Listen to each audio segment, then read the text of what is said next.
optimizing my level of spiritual practice. So first of all, I think we need to look at some definitions, because there are so many people who are working with Raj Yoga, but many of the teachers teach it differently.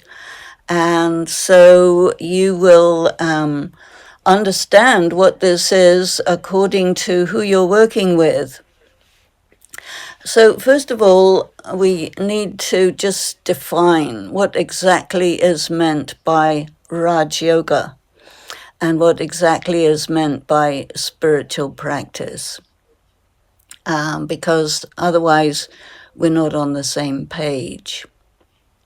So in Raj Yoga, to do this, we have to understand what is the knowledge, first of all. And the knowledge is that you, the soul, are spiritually depleted. You, the soul, have quite a lot of karmic accounts which you cannot discern because they're hidden. You, the soul, used to be someone really very extraordinary many, many thousands of years ago, and you lost power, you reincarnated, and you became an ordinary person, so you cannot recognize yourself. And the same has happened to other people around you. They cannot recognize themselves. And so Raj Yoga is a process, a set of understandings, a practice to find yourself again and to return to your original condition. This is what it is. Then comes the matter of yoga. What is exactly yoga? So yoga is a mental connection with the source through which you take light or power. Because the soul has been so depleted, totally emptied out of spiritual energy, so it takes a long time to restore the soul to its original condition by charging the battery of the soul. And everything depends on the yoga. So the yoga means there are 2 steps to yoga, because yoga is a connection. So one is yourself, and the other side of the connection is God, the Supreme Father, the Supreme Soul, who, he says, I am a point of light. You are also a point of light. So there are 2 points of light having to be connected by the power of thought. And the thought has to be focused. So that means that yoga is about concentration. But you have to be in soul consciousness. Normally, everyone is in what we call body consciousness. So you have to shift again and again from body conscious type of consciousness to soul consciousness. And it is like switching from one state to another state. It is an internalized state where you can tell if you're soul conscious, if you're connected with yourself. So the first thing is to connect with the self. And sometimes people don't take enough time to connect with themselves, and they want to connect right away with the Supreme Father, but they can't because they haven't connected with themselves first. So the first thing is to connect with the self. And how you know you're connected with yourself is you feel it. In order to have good yoga and good soul consciousness, you have to be sensitive. When you're sensitive in body consciousness, you get easily hurt, easily disturbed, that type of thing. So you need to be sensitive, but in soul consciousness. So the sensitivity of soul consciousness is depending on being detached from sense perception. And this is why the spiritual effort, this first spiritual effort, is to go inside and really get to understand the difference between being on the inside and being on the outside. Now, there's a lot of people who think of Raj Yoga as a religious activity because the soul is there and God is there. But actually, Raj Yoga is not at all religious. And if you approach Raj Yoga in a religious way, you will remain body conscious. And so you have to make a distinction between approaching something in a religious way and approaching something in a spiritual way. So one difference would be that the spiritual way is a little bit more philosophical. It's about understanding the ideas and figuring out what is really being said here, because it's very deep. People who approach this in a religious way can get away with being shallow, but ask yourself, do you want to be shallow, or would you rather go deep? For me, going deep is more meaningful. Being shallow is like being externalized, being like everyday type of person. But spiritual is on the inside, it's deep, and it's magnificent. It requires patience. So, yoga. Then comes what we call Dharna. And many people interpret this word Dharna in different ways.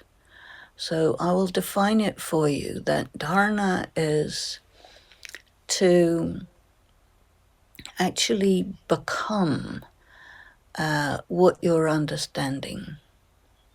So become soul conscious. Don't just talk about it. Be it. Become internalized. Become connected with yourself. And then really think about what is your relationship with the Supreme Father, the Supreme Soul, the Source, the Force. Because your connection is with that one. And you cannot be connected when you're body conscious, when you're externalized. And so therefore, to have good yoga, attention on concentration, attention on being internalized, attention on really feeling yourself. Because as soon as you really enter into the dimension of soul consciousness, you connect easily with Shiv Baba, with the Supreme Father, with the Supreme Soul, because he is on that dimension. So this is why the special attention, time, energy needs to go on this initial step of connecting with yourself and coming onto that level of soul consciousness. Then it's just a thought away. You just extend a thought out into the world of light and you're connected. And how you know you're connected is because the energy starts flowing, the light starts coming into you. And if you think about it, you're an eternal, immortal soul. You have passed through many, many births. You have passed through the entire time cycle. So you have reached a point of being practically empty. And you have to really realize this to understand how important it is to give time to sitting with yourself, sitting with the Supreme One, and filling. Now, this is subtle, and because it's subtle, people who don't take the time to become soul conscious find it difficult. So this is why a lot of attention should be on the stage of connecting with yourself, being soul conscious. And then you have to practice being soul conscious and connected with the Supreme One, and then at the same time doing actions. A lot of times people think that meditating means you sitting down, maybe in front of a picture, and you meditate like that. And that's very important to meditate sitting, really think about it. But it's even more important, I think, to practice being soul conscious, connected with God, and at the same time doing actions. Walking, doing simple tasks that don't require much focus of attention, because you're doing two things. One is your attention is on being connected, and the other is you're doing something while connected, because this is the sanskar that we need to acquire. Then the next one in our list of 4 subjects is service. And most people, they spend all their time on that one because it's gross. But actually, it doesn't have to be gross. In fact, if you do service in a gross way, it won't be very effective. And service is being soul conscious, being connected with God, and expressing that either verbally or by just being like that in front of someone who can see it, who can feel it, who can get it. Because the purpose of service is to enable another human being to be able to be soul conscious and connect with the source and fill themselves up with spiritual power. That is really what this practice is. And a lot of people, they get caught up in activities, and that's okay, that's very good, but we tend to get out of balance. So the most important aspect of this practice is to be aware of these 4 areas: the knowledge, the yoga, the dharna, and the service, but in balance. And the balance tends to tip towards what's physical, which is service, or it tips towards what's intellectual, which is churning the spiritual knowledge or talking about it to somebody else. But the most important, we hear this all the time, the most important is the yoga. And that's because the yoga is the most subtle.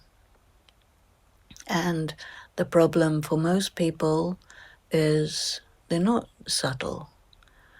They're not internalized. They're not connected. And maybe sometimes a little bit impatient.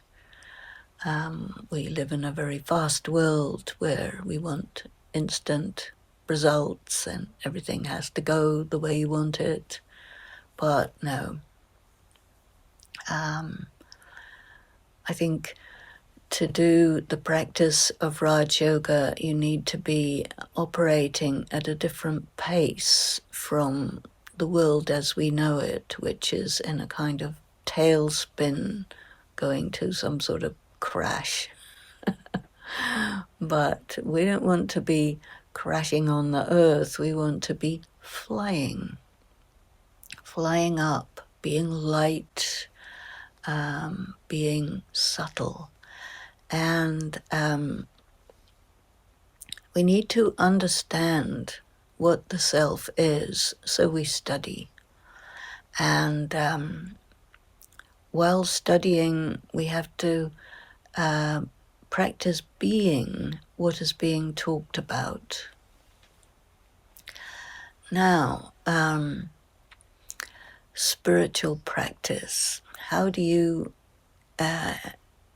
bring spiritual practice into your day-to-day life? So look at your schedule, your day-to-day life, and see that you have a to-do list that never gets completed. You have all sorts of things that go wrong, and then you have to sort them out, which you didn't plan for.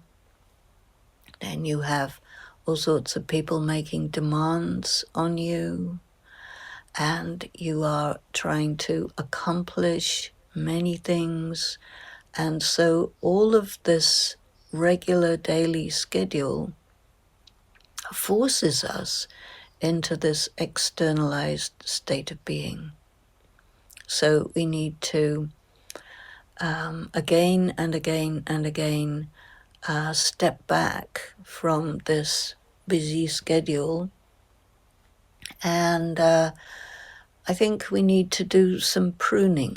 There are many, many things that are not necessary, but they're habits. And they're habits of being engaged with the external world more than necessary. And so we have to just, as you go through your day, ask yourself this question, what am I doing? Who am I? Am I connected? And then look at what's going on and ask yourself, to what extent do I need to be engaged? And we can prune these things by asking ourselves this very deep question, very important question. What do you want? And that requires a lot of thought. What do you want? Superficially, we want all sorts of things. But when you start going a little deep inside, then you find that what you want is much more connected with who you are than what's going on around. So soul consciousness, meditation is something that actually leads you to who you are. Now, all around you, people project on you. And even when you are in the environment of Brahmakumaris, lots of other brothers and sisters around, and everybody's very focused on service. And this is what I'm hearing from a lot of people, is they're feeling tension of service. And that's an indication that the practice is out of balance. Because when you're balanced, you won't feel tension. If there's tension of service, it means there's too much attention on doing stuff which is defined as important, but which brings you out of balance. So then maybe we need to redefine it. Sometimes Baba says, service is to keep you occupied, because if you're not occupied with something productive, something that is pure karma, then you can easily go off into other things which are not productive and not pure karma. But it doesn't mean that you have to get out of balance. And the thing that brings you into balance is the yoga. And you don't have to be in a meditation room to do yoga. You don't even have to be sitting down. You just need to be in touch with yourself. And the more you practice being in touch while doing basic activities that don't require your full attention, then you can actually upgrade the quality of your yoga, and it will have an effect on your conscience.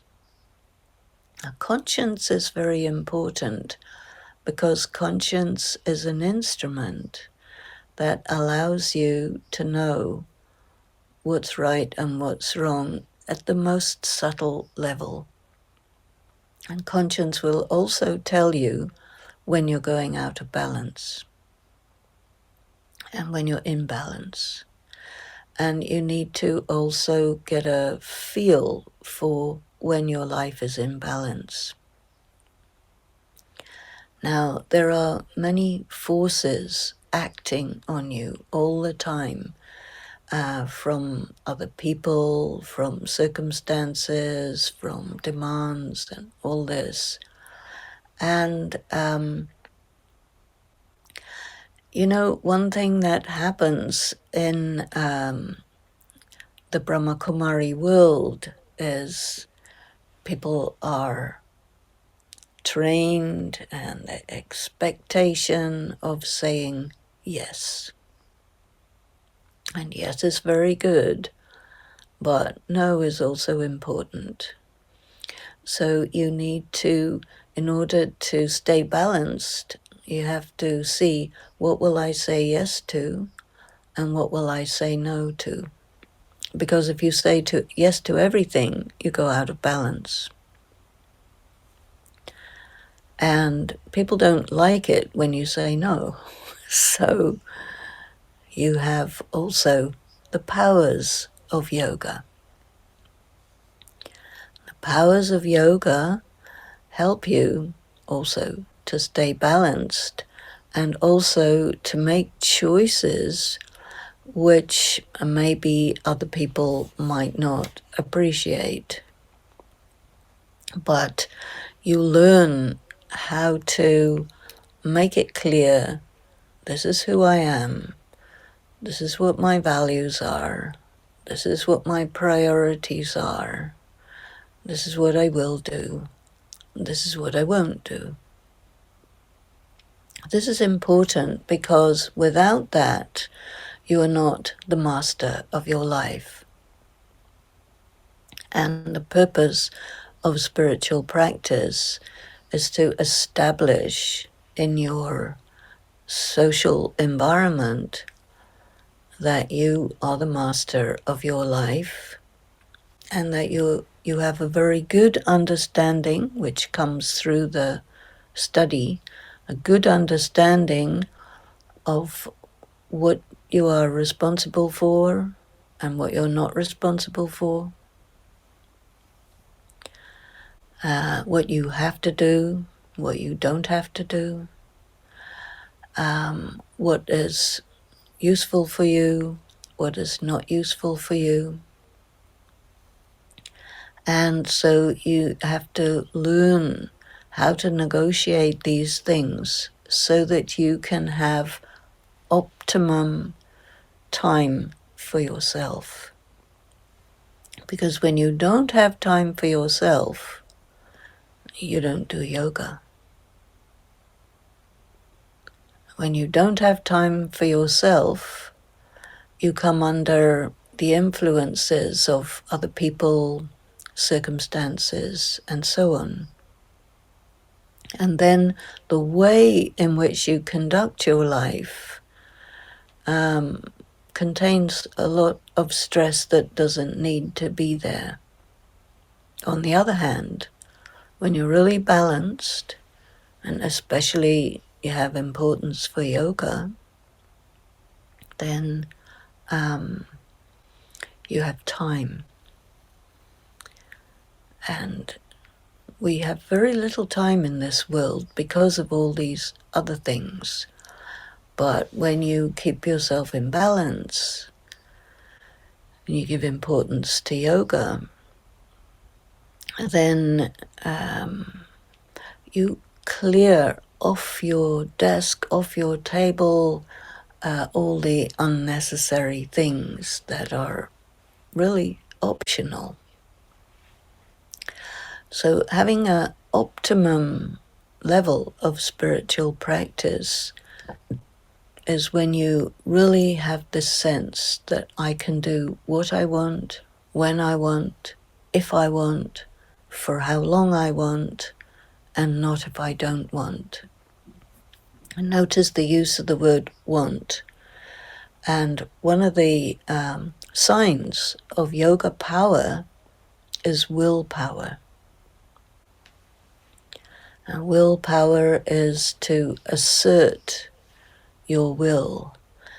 And in the context of religion, there is definitely the idea that somebody who does what they want, when they want, if they want, and how they want is going to do bad things, but not necessarily. It might be. But if you're practicing spirituality, it's all about being very clear about what you want and then going ahead and clearing away the obstacles so that you can do that. And a lot of the obstacles are like social attitudes based on preconceptions which are not true. And there's a lot of it all around. But when you're in yoga, and when you give importance to yoga, then you're connected with the one who is called truth. And when you're soul conscious, then you're in the state of consciousness where you're in contact with truth. And then when you ask yourself, what do I want? Ask yourself deeply, what do I want? You want to be yourself. You want to be empowered. You want to be real. You want to be authentic. These are the kinds of words that emerge when someone asks themselves this question deeply from the angle of being in soul consciousness, from the angle of I am a spirit, I'm not a body, I'm not a role. And so this knowledge is very important in order for us to get our priorities set, I see. And in terms of priorities, who is the most important person is yourself. Other people will say, well, that's selfish. No, it is not selfish. The most important person, the one that you have absolute responsibility for, is yourself. And there are so many forces trying to push you one way or another and take your time, take your energy, and so on.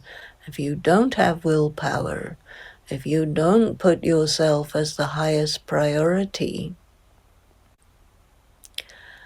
then you will not be able to do this. So, what do you want? And other people are very happy to take your time and energy, and they will be able to unless you set boundaries. And you make it very clear, this is what I will do, this is what I won't do. This is who I am, this is who I'm not. And so many people will say, you are this, you have to do this, you can't do that. And a person who is doing optimal spiritual practice will not buy into that. You know who you are. You know what you want. You assert that. And then people will have respect for you. They will respect your position. There is a saying, if you don't position yourself, then other people will position you. And this applies very much for someone who wants to have the optimum spiritual practice, or to optimize the spiritual practice. Think about this word optimum, what it really, really means. Optimum means that it is not the same as maximum. Optimum is a balanced state. Optimum is where the effort that you put in produces the maximum result that you want. And when you put effort that is more than that, then you have a diminishing return. So understanding about optimum also means understanding the law of diminishing returns. When I was talking earlier about people who have stress of service, it is because they're trying to do maximum and not optimum. When you do maximum, you get stress. When you do optimum, you don't get stress. You remain stable, steady. The practice of rotating the knowledge is very important to manage this optimum. Rotating the knowledge is a way of thinking, and in the normal way and even in the religious way, people think in a linear manner. Spiritual thinking is circular. So rotating the knowledge means this, that you take a point, any point, even optimizing my level of spiritual practice is a point, a topic for thinking. You start there and you let your thoughts move around it, going around and around and around, going into definitions, going into the depth, going to the implications. And when you're thinking in a circular manner, you never lose contact with your point of departure. And you can go very, very far into all kinds of details, but it will always bring you back to your point of departure. And this is also an instrument in terms of your way of thinking. It's an instrument to keep you balanced. So even if you're thinking about some task that you have, always remember, first of all, that your highest priority is to stay in yoga. And staying in yoga doesn't mean that you're disconnected from the rest of the world and you're not talking to anybody. No, that's not yoga. Staying in yoga means you're connected with yourself. You're connected with God. And it is called a relationship. Now, we can safely say, I think, that all the people in the world, in terms of relationship, are somewhat dysfunctional. And the only one who is not dysfunctional is actually God. And if you can be in relationship with God, doesn't matter how dysfunctional you may be, but that relationship is going to make you functional. This is very good to know. Why should you be in relationship with God specifically? So that you can become functional in all your other human relationships and relationships with matter. And so when you're in relationship with someone who is not dysfunctional, how does that work? Because this is a very important attribute of spiritual practice. Being in relationship with God means that this relationship has a higher priority for you than the other relationships. What happens when you do that is that another person who has a demand, and that demand is not correct, and it requires you to place a boundary and say, no. Your connection with God is going to alert you to what you have to do in that relationship with that person and what you don't have to do. So when you know what you have to do and what you don't have to do, you place the boundary between those two, and then you do what you have to do, and you don't do what you don't have to do. And this makes everything become so good, because they will learn very quickly that they cannot push your boundaries, and that your boundaries are correct. Someone has a right to some of your time, but not all of your time. So how much time do you give to someone, and when do you draw the limit, you see? And if you don't have a relationship with a functional being, which is God, you will not be able to detect where that line is. And so this is really spiritual practice. It's about reclaiming your rights, reclaiming being with yourself, reclaiming getting all your priorities straight. And then you will find that your mind is quite free, quite stable, quite steady, because you don't engage where you don't have to.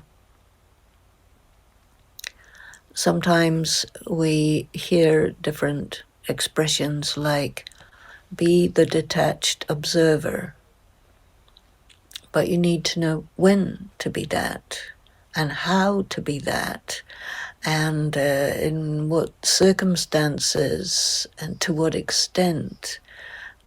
Because if you are trying to practice some of these ideas in a way that doesn't work out, then you need to go back to the drawing board and think about, what does it really mean to be that? So in the practice of Raj Yoga, there's a lot of experimentation that has to happen, because you have a lot of instructions, a lot of words, a lot of murlis, all these things. But to grasp it and make it into a dharna, you see, from gyan, from the information, to dharna, which is how you apply it, that's where the experimentation has to come in. So now, let me see if we should have a little bit of time together for a meditation exercise to just practice this. So sit comfortably and be aware of yourself in the center of the forehead.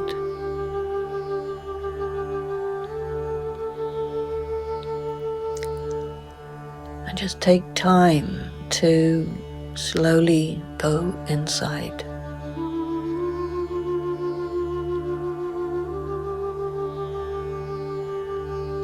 You want to feel your own soul.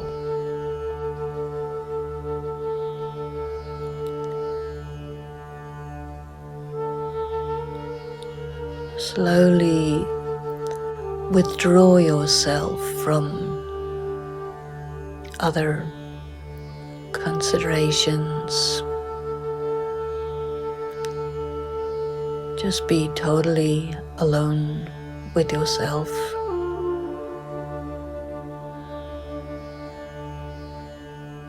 Feel this energy of your being.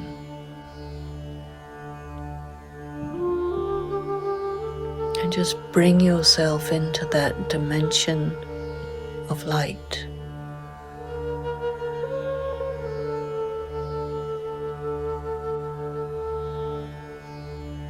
Cross over from the world of matter to the inner world, which is a world of light.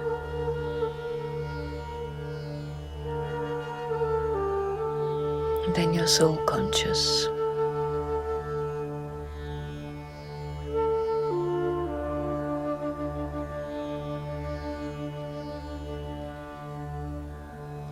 You're detached from your role.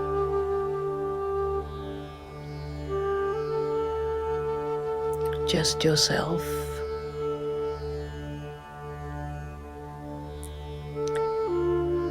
Pure, at peace, loving,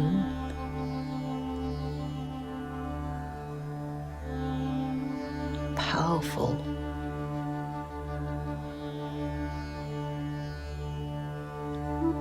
and then blissful.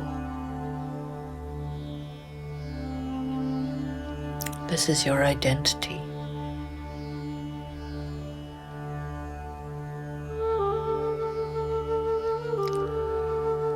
And hold yourself to this.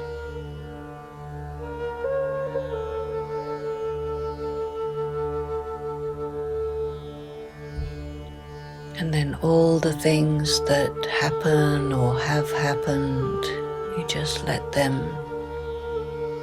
fall away. They're not important.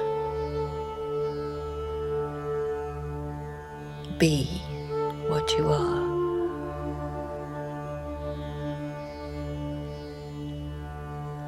And then let your mind turn upward and beyond and connect with the One.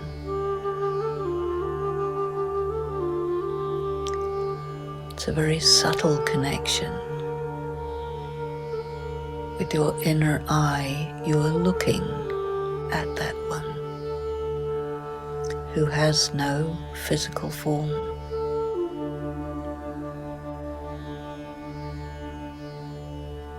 The light, the One, the ocean, your very good friend.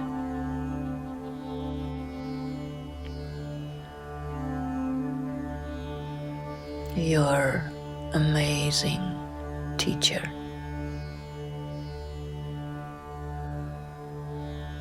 And the source of light and power. Just open and let yourself fill.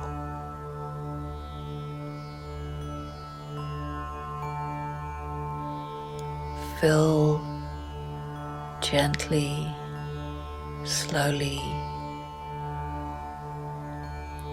like rays of light reaching you, and waves of power coming to you, filling you, restoring you to your original condition.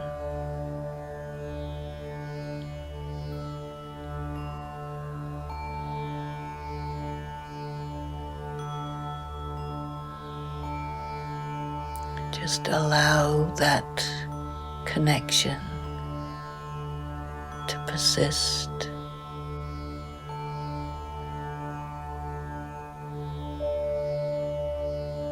Be still and stable, and let the strength come in.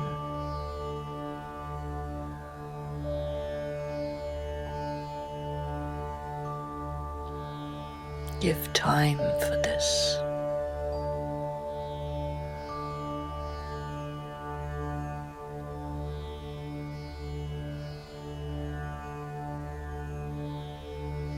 Then gently let yourself come back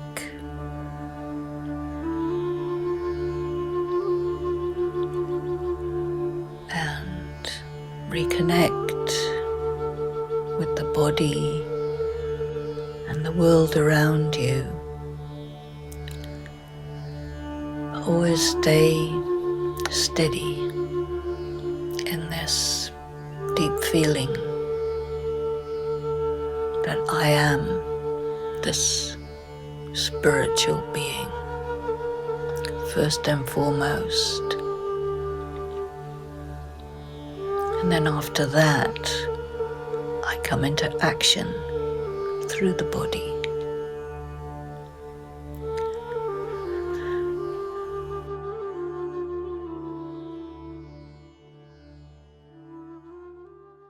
So, Om Shanti. I have some questions that I would like you to ask yourself in regard to looking at optimizing your spiritual level, and not just optimizing, but also I think we want to think about growing it, amplifying it, as well as optimizing it. So, one question is, do you depend on something or someone that may fail you? A lot of people do. Some people are more dependent on things or technology. Some people are more dependent on people, but whether it's people or whether it's objects or machines, they can fail you. And then you have to manage. And so I think it's one very important thing is to have backup so that if one thing fails, then you have others. I think it's very important in personal relationships not to be just totally caught up in one single person, but you have to have several people. And if you have God at the center of your life, then that's actually very dependable. But as I said before, it's very subtle.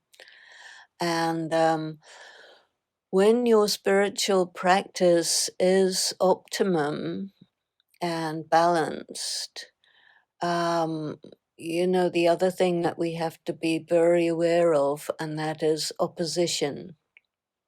And in Raj Yoga, we get opposition from Maya or Ravan. These are the two personifications or words that we use for problems. And one kind of problem comes from karmic accounts. Another kind of problem comes from people who are jealous of you. They will give you a hard time and cause trouble, cause damage. So then you need to do damage control. There are tests because you have to become a very, very high quality human being from just a basic person. And so there will be many tests. And when a test comes, the purpose of the test is to make you strong and to make you experienced. And all of these things come to make us aware to what extent we depend on things being a certain way, available, functional, and sometimes they're not. So when things break down and they don't work properly, then we need to be able to manage in spite of it. So this is an important question to ask yourself. Then another question I would like you to consider is, in your spiritual practice, are you traveling at a sustainable speed? We are in this for the long haul. This is not a sprint, this is a marathon. And a marathon, you have to run the marathon at a speed that you can keep up over a long period of time. Because a marathon is, 26 miles or something, but we're going a lot further than that. The road is long. It's really your whole life. Spiritual practice is not just for a year or two or like a course of study. No, it's your whole life. And so the speed at which you travel, that is to say, your inner journey is something that you're doing every day and in and out through the day. So you have to operate your study, your yoga, your dharna, your service. Keep that up so that it's not stressful. Because as soon as it's stressful, it's not sustainable. So stressful means it's not that we have to have no stress at all. Some stress is important because there's an energy that you had to push against, and that is called spiritual effort. But where you start feeling that you can't keep going, that means that you're not doing it in the right way. So you have to think about sustainable speed.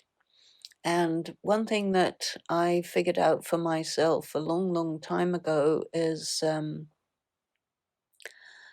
the speed that's really comfortable, and then I added 4%, just a little bit more, because you can keep that up. If you put 10%, 20%, 30% extra, you can't keep it up. So think about sustainable speed. And there may be times where you need to just slow down a little bit because there's too much, and then you pick up speed again afterwards. You can't just travel at the same speed all the time. The road is variable. Now, the next one is, are your expectations realistic? Expectations of yourself, expectations of your environment of spiritual practice, the other people who are studying, the teachers, the community. Are your expectations realistic? Your people at home, your people at work, expectations of yourself. We do have expectations, but we have to distinguish between realistic and unrealistic expectations. Then another question, do you judge yourself too harshly? A lot of people do.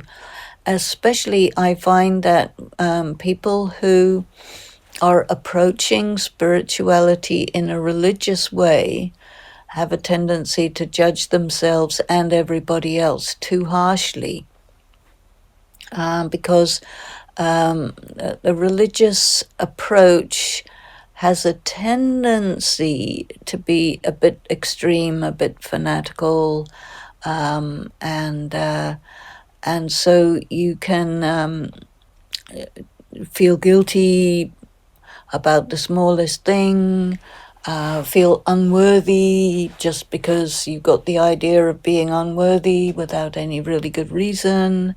All of these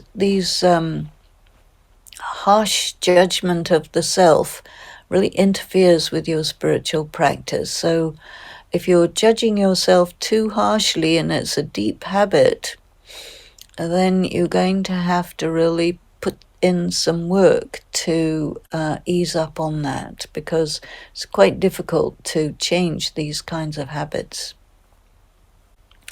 Then the next thing is taking your spiritual practice to the next level. And that doesn't mean pushing yourself too hard, but I think it's more to do with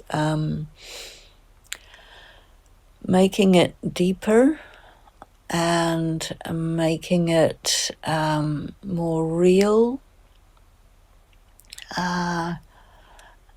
Something that is more and more part of who you are and what you are, so that being you and being spiritual is the same thing.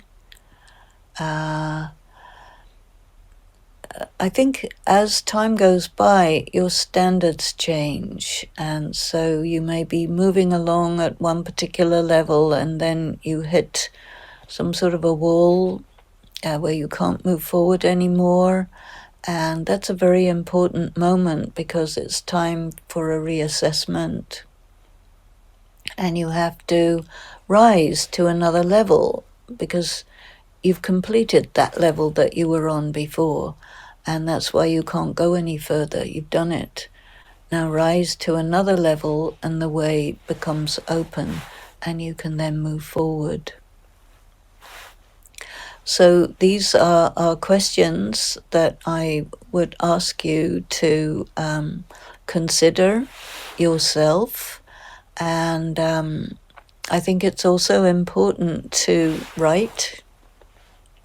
sit with yourself and write down the answers to these questions. Do you depend on something that may fail you or someone that may fail you? If so, why? Can you do it another way? Are you traveling at a sustainable speed? Try to identify what speed you're traveling at. Can you keep it up? If not, what adjustments should you make? Be prepared to experiment. Don't worry if you fail. It's included in the process of experimentation. That's how you find out what works and what doesn't work. Look at your expectations. Are they realistic? Are they unrealistic? How do you know the difference between realistic and unrealistic? And self-judgment. What is your self-talk? Do you disturb yourself? Do you give yourself a hard time? Do you allow other people to judge you harshly and then take that on and judge yourself the way they judge you? And then see about the next level. Are you comfortable with the level you're on? Or would you like it to be more subtle, more mature, more deep? And then think about your meditation practice, because this practice of getting into soul consciousness, increasing your yoga, this is the one thing that will actually make all your negative habits or just your ways which don't help you. It is the meditation that will give you the strength and the energy that you don't relapse into patterns of activity and behavior that are not useful for you. So think about those. So take these moments of silence, stillness, sweetness. Remember that Baba selected you, loves you, knows you much better than you know yourself. And Baba selected you because you are an ancient soul from the ancient civilization of the Golden Age. And now you are being called by him to return back to that time. So it's a very beautiful community of amazing souls who are called deity souls. So give yourself that credit. Thank you, and Om Shanti.